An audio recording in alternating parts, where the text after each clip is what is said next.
It breaks my heart to say this because so much talent and sweat is involved, but Mohenjo-daro is a mess. It has ambition and scale. It also has the industrial strength, sincerity of Hrithik Roshan, who invests his soul into every scene. But the burden of carrying this leaden, cartoon-like narrative proves too much, even for those Herculean shoulders. At best, the film works as unintentional comedy. I'm sure that director Ashutosh Gwarakar started with a grand vision, a historical set in 2016 BC, essentially Amar Chitra Katha meets 300 meets Bahubali. The film doesn't claim to be an accurate representation of the ancient Indian civilization.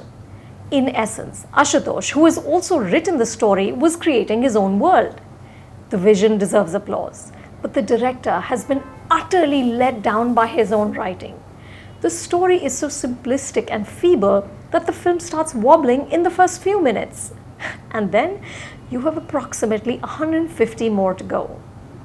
We're introduced to the noble and handsome Sarman, who can kill a crocodile.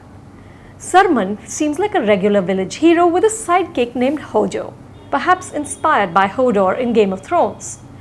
Except that Sarman dreams of a one-horned animal and is desperate to see the big city, Mohenjo-daro. Soon, he makes his way there. Before you know it, Sarman and Chani, the priest's daughter, are making eyes at each other. He saves her from horses. They're just rushing at her. He jumps in between and shouts, "Shant!" And they listen. But Chani is already booked. She has to marry Munja, the glowering son of Mohenjo-daro's Pradhan, Maham. Between them, the murderous Munja and Maham keep all the citizens of this town terrorized and subservient. Obviously, Sarman isn't going to stand around while injustice is meted out every day. This battle of good versus evil is interrupted by traditions like Milan Raat, basically a mass dating night during which the men have to declare love for the women they desire.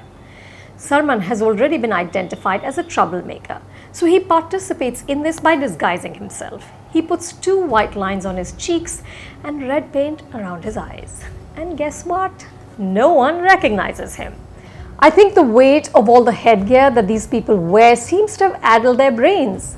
In another scene, Chani disguises herself by taking off the ridiculous feathered headdress that she wears, and guess what? No one recognizes her either. But I was happy to discover that the Palat rule was operational in prehistoric India also. You know Palat from DDLJ? When Raj says that if Simran loves him, she'll turn back to look. Sarman uses the same line, and of course Chani looks back.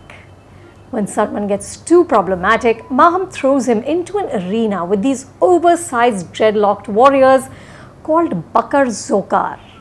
Their fight sequence is the highlight of the film, as is A.R. Rahman's fantastic music. The rest of it veers between bewildering and bad. Ashutosh tries to bolster the story by tacking on larger lessons on greed, the price of progress, and revenge, but it just doesn't hold together. Debutante Pooja Hegde looks lovely, but I hope she gets to do more in her next film. In an interview, Ashutosh had requested viewers to suspend disbelief when they see the film. I really tried, but eventually Maham's horned headdress defeated me. I'm going with 1.5 stars. For more reviews, subscribe to Film Companion. You can also check out our website www.filmcompanion.in.